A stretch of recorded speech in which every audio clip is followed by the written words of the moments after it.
Terima kasih Anda masih di Dr. Oz Indonesia. Kali ini kita masih membahas mengenai salah satu gangguan tidur yang cukup dikenal dengan nama insomnia. Nah, saya yakin mungkin Anda adalah salah satu penderita atau ini adalah gangguan favorit Anda. Dok, bicara masalah insomnia kan ada istilahnya insomnia akut, insomnia kronik dengan berbagai alasan atau penyebab. Nah, bisa dijelaskan nggak untuk teman-teman yang di rumah dan di studio? Gini, kalau kita di kedokteran tidur yang namanya insomnia itu sekarang ini kita sebut sebagai baru gejala. Baru simptom aja. Dia bukan penyakit ya? Bukan penyakit. Jadi sama seperti demam, ya itu kan baru gejala. Penyakitnya kan bisa yang demam berdarah, flu atau demam tifoid, ya kan. Insomnia pun sama. Ini baru gejala. Keluhannya insomnia. Nanti penyakitnya bisa banyak.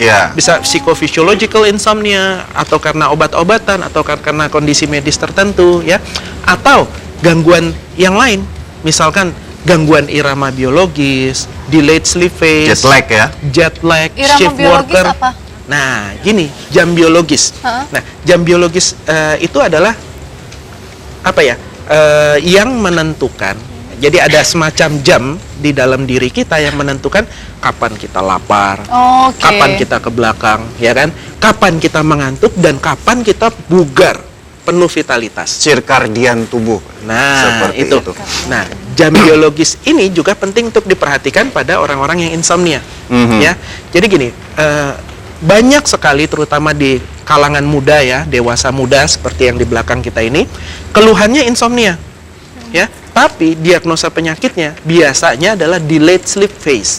Jadi jam tidurnya yang bergeser. Nah, biasanya mereka datang, "Dok, saya insomnia, Dok, nggak bisa tidur, Dok." Loh, nggak bisa tidur, kamu naik tempat tidur jam berapa? Jam 10. Ya kan, karena kebanyakan orang tuanya sudah tidur pada jam sekian. Terus kamu tidur jam berapa? Ya, kira-kira jam 12, jam 1 saya baru bisa tidur. Gitu ya. Kalau saya jawab, itu normal.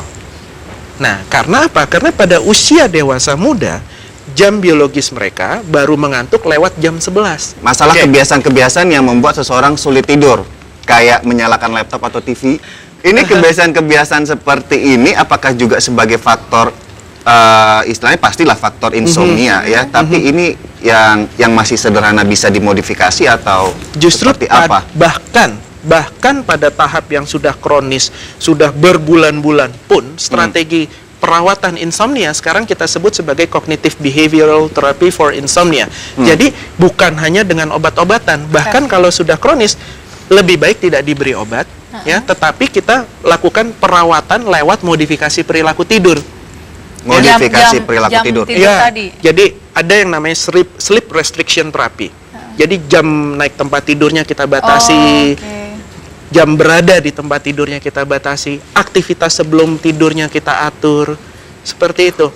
Nah, aktivitas sebelum tidur begini berkaitan anak muda atau kadang-kadang orang tua juga tren ya olahraga, mungkin pagi sampai sore kerja, olahraga atau gym, yaitu di malam hari, sebaiknya kan biasanya 2 atau 3 jam ya dok, ya, menjelang tidur. Nah ini juga dari pengalaman dokter menangani pasien, rata-rata penyebabnya seperti itu juga nggak? Salah satunya iya, karena gini, banyak mitos yang orang berpendapat bahwa kalau capek tidurnya lebih gampang.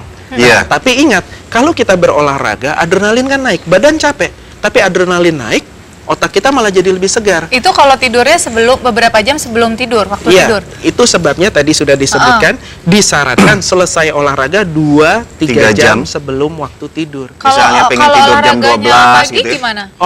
Itu baik sekali, bahkan penelitian yang baru saja dipublikasikan di Jurnal Sleep 2013 baru bulan September ini, itu disebutkan bahwa olahraga rutin yang sifatnya rekreasi itu, tapi yang rekreasi ya, bukan yang beban atau apa, rekreasi aja yang santai menyenangkan, ini akan membantu tidur. Itu benar, tapi timingnya pagi atau sore, jangan di malam hari.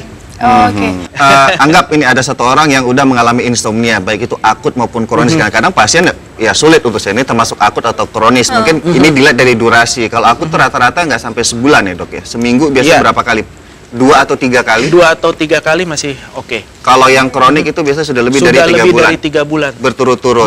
Nah, yang harus dilakukan oleh penderita yang kronis Apakah harus mengunjungi seorang ahli tidur atau dia modifikasi sleep restriction-nya dia sendiri atau gimana? Gini, langkah awalnya? Langkah awal bisa melakukan modifikasi sendiri. Tentu saja kalau udah berlanjut dan tidak bisa lagi, disarankan berkonsultasi dengan profesional tentu saja. Oke. Nah, tapi gini, satu pesan saya, insomniac, penderita insomnia ini kesalahannya satu, kesalahan utamanya, berusaha tidur. Oke. Karena semakin kita berusaha tidur, memaksakan tidur di tempat tidur, merem, tidur dong, aduh nggak tidur, Hitungin dong, bolak 1, balik, 2, 3. makin gelisah, makin panik, makin frustasi, makin tidak bisa Makin tidur susah. kan. Terlebih jika kayak mahasiswa pengen ujian gitu ya. Nah. Ujian jam 7, berarti harus bangun jam 5, belum macet segala macam, gua harus tidur jam 10. Wah, Itu malah maksain. nggak Itu bisa. juga salah satu Itu ya. juga salah. Jadi yang Jadi bisa gimana? dilakukan ya berarti menciptakan lingkungan yang Ya, nyaman. Pertama, lingkungan tidur yang nyaman, Ya. itu betul sekali. Jadi syaratnya nomor 1, pisahkan lingkungan aktivitas dengan lingkungan tidur. Oke. Nah, kalau anak kos gimana ya? Nyambung tuh. Nah, kalau anak kos, suasananya dibuat beda. Nah, dan dijaga supaya aktivitas tidak di atas tempat tidur. Jadi misalkan dia belajar dan lain sebagainya di meja belajar atau di lantai, bahkan di atas karpet dan lain sebagainya. Begitu sudah mau tidur, kira-kira 15 menit, 20 menit sebelum tidur kan persiapan tidur nih, Iya. ya. Rubah suasananya. Ya, karena keterbatasan ruang ya rubah suasananya, dirapikan ya kan, dibuat sejuk, dibuat redup, dibuat nyaman ya kan. Tempat tidur dibereskan. Nah, kalau tempat tidurnya masih dingin, empuk, bersih, siapa sih yang nggak merasa nyaman? Nah, udah dapat tipsnya ya?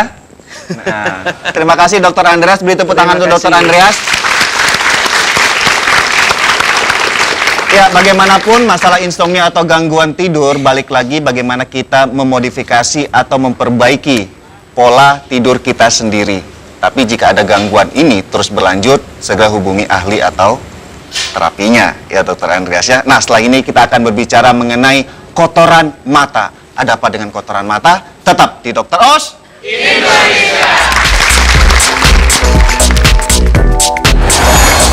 Penasaran kenapa mata Anda bisa penuh dengan kotoran saat bangun tidur? Simak alasan dan solusinya sesaat lagi di Dr. Os Bangun pagi Indonesia. ini, kan mengumpul semuanya di bagian pinggiran.